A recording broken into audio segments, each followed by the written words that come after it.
सुनसान पहाड़ी इलाके में भारतीय सेना की एक पुरानी छावनी थी, जिसे अब भूतिया छावनी कहा जाता था।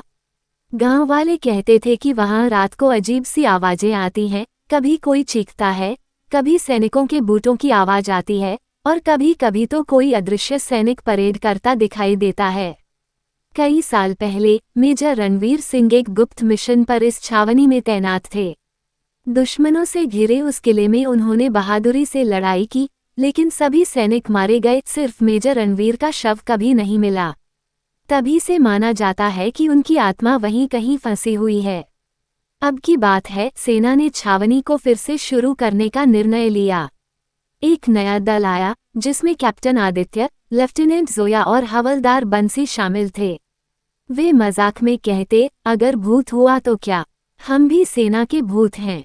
लेकिन जैसे ही रात हुई, अजीब घटनाएं शुरू हो गईं। पहली रात गार्ड पोस्ट पर तैनात सिपाही हरजीत को किसी ने पीछे से ध्यान से देखो कहकर डराया। मुड़कर देखा तो कोई नहीं था। अगली रात जोया की टॉर्च अपने आप जलने बुझने लगी और रेडियो पर एक पुराना सेना का संदेश बजने लगा, कोड रेड, मेजर रणवीर को ढूंढो। कैप्टन आदित्य ने सबको एकजुट किया और कहा, हम डरने नहीं आए, सच्चाई जानकर ही लौटेंगे। उन्होंने छावनी के तहखाने की खोज शुरू की। वहां उन्हें एक बंद दरवाजा मिला, जिस पर खून से लिखा था, मिशन अधूरा है। दरवाजा खोलते ही तेज ठंडी हवा चली और सबके सामने मेजर रणवीर की आत्मा प्रकट हुई, सैनिकों की वर्दी में, आंखें लाल लेकिन चेहरा दुखी। उन्होंने कहा, मैं देश के लिए मरा, पर मेरी आत्मा तब तक मुक्त नहीं होगी जब तक मेरा अंतिम संदेश दिल्ली नहीं पहुंचता। जोया ने साहस दिखाते हुए पुराना रेडियो चालू किया और संदेश रिकॉर्ड किया, मिशन पूरा हुआ। रणवीर सिंह शहीद हुए। जैसे ही संदेश भेजा गया, आत्मा मुस्कुराई और धीरे धीरे रोशनी में विलीन हो गई।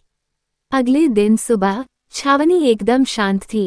कोई अजीब आवाज नहीं, कोई डरावना एहसास नहीं। गांव वालों ने देखा कि छावनी के ऊपर अब भी सेना का झंडा लहरा रहा था, लेकिन हवा बिल्कुल भी नहीं चल रही थी।